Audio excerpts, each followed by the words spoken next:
This video has step-by-step instructions on what to do when you've arrived at your campsite or RV park. We've just arrived, so the engine is still running. We want to make sure to put the parking brake on. And now we're going to put our levelers down. The levelers will make sure that the entire coach is nice and level, so when you're sleeping, you don't roll off the bed. So first you're going to come over to this leveling panel, and you're going to push the on-off switch. And then you're going to push the auto switch. Once you push auto, you'll see wait, and then you'll hear the RV leveling system engaging. You'll feel the RV moving. You'll hear lots of beeping and lots of movement while this is happening. It takes about a minute. So you just want to wait while the wait symbol is flashing until that's done flashing.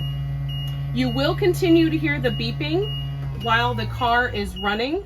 So don't wait for the beeping to stop, because it won't stop till you turn the car off. Okay, now the wait light has stopped blinking, so we know that the leveling system is done. We're going to go ahead and turn this system off now.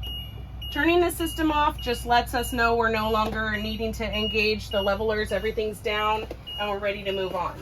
With the car still running, we're going to go ahead and open up the slide. So we're going to come over to our main kitchen panel. We're going to go to our slide button here. Before we actually extend the slide, you do want to make sure to give a quick check out the driver's side window to make sure nothing's in the way of the slide. I've already done that. I know there's nothing in the way. So we're going to go ahead and open up the slide. It does require a double tap. So 1 and 2. And then you're just going to hold that button down until the slide has stopped extending.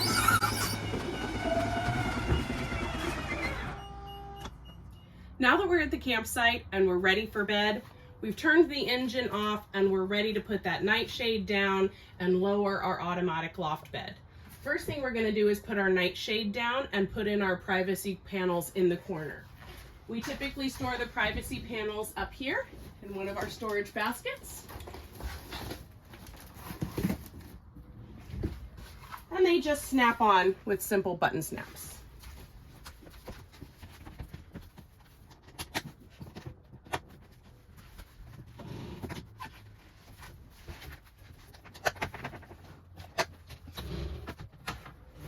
To lower the nightshade, you come over to the driver's side. We have our nightshade button, and you just hold it down until the nightshade fully goes down.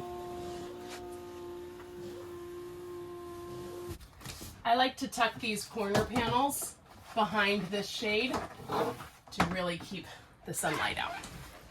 Now that you're ready to lower the automatic loft bed, you come over to our main kitchen panel here. The automatic loft bed is controlled at this panel, and then you just push down. Once the bed is lowered, you'll want to put on the ladder. The ladder is located in the back bedroom. So once you're back here, the ladder is stored right here at the foot of the bed, and it just pulls right off.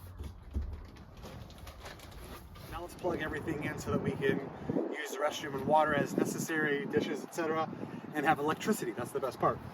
This compartment right here, the small one right next to the gas tank, is where we have our electricity. The main power cord we always leave plugged into the system for full power while driving, but then you simply take this plug out, and at most, if at all, campsites, they have electrical plug-ins. 30 amp is the most common, which is what this is. If for some reason they don't have 30 amp, they have 50 amp only, we have this adapter. You just plug it in here, and then you can plug into a 50 amp outlet. Now that we have the electricity, in theory, plugged in, we're going to move on to water and sewage or wastewater. What a mess. This should be rolled up much nicer. But this is the steps that we're going to take. The first step is we have our water hose connected together to ensure that it doesn't leak inside the compartment, and you now have your water hose ready to connect to your campsite. Inside we have this hole to put the water water hose into, so you can come up through the hole and into our freshwater inlet, and we counterclockwise plug into, screw it on. So it's counterclockwise to screw it on, clockwise to screw it off, which is backwards, obviously, than what you're used to, probably. And then we take the other end to where the water receptacle will be at your campsite. Same situation, plug it in. This is a little special pressurizer, don't worry about that. Just plug it in, and then you can turn the water on at the spigot where your campsite is at, and it'll start the water to the whole facility inside. Now here is our sewer line for gray and black water, and you simply disconnect like we did with the water hose, put it up through, screw this on, and that is how you connect To the RV. to the RV. So this is now connecting all of your spots. Your shower and your toilets, everything's connected to this sewer All line. wastewater comes through that hole. This is the cover for when you first get to it. Then you put this over to the campsite with this adapter. You put the adapter on, The clear side. the clear side on, and then this is movable to put anywhere wherever the sewage line would be. You plug this, you set this in, and it'll basically usually just sit down on whatever hole. They usually have a pipe coming out, so you'll just set it just like this, and then you release this valve so that anything that comes out will come through here. You can close it just to make sure that nothing else comes in, but when you're emptying this out, you'll leave this up. So for now, since we're not emptying anything, we'll keep it closed. And that's it. We've got our water for the whole coach in, and we've got our sewage line out for anything that needs to be dumped whenever necessary. Now that the coach is hooked up at your campsite, we're going to come back to this main panel so I can show you a little bit about the water pump and the water heater. When you're connected to a campsite, you never need to turn this water pump on. You get water pressure directly from the campsite, so this doesn't need to be turned on. You do, however, need to turn on the water heater when you want hot or warm water. So about 5 to 10 minutes before you're going to be taking a shower or doing dishes, you'll want to just flick this on, let it warm up for about 5 to 10 minutes, and then once you're done with using the hot water, you want to turn it off. These systems can easily burn out if they're just left on, so don't leave it on during your stay. We also want to show you how to do the awning.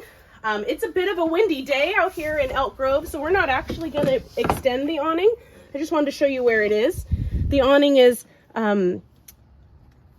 powered right here, and when you're ready, you just go ahead and hold this awning button in or out, depending on what you want.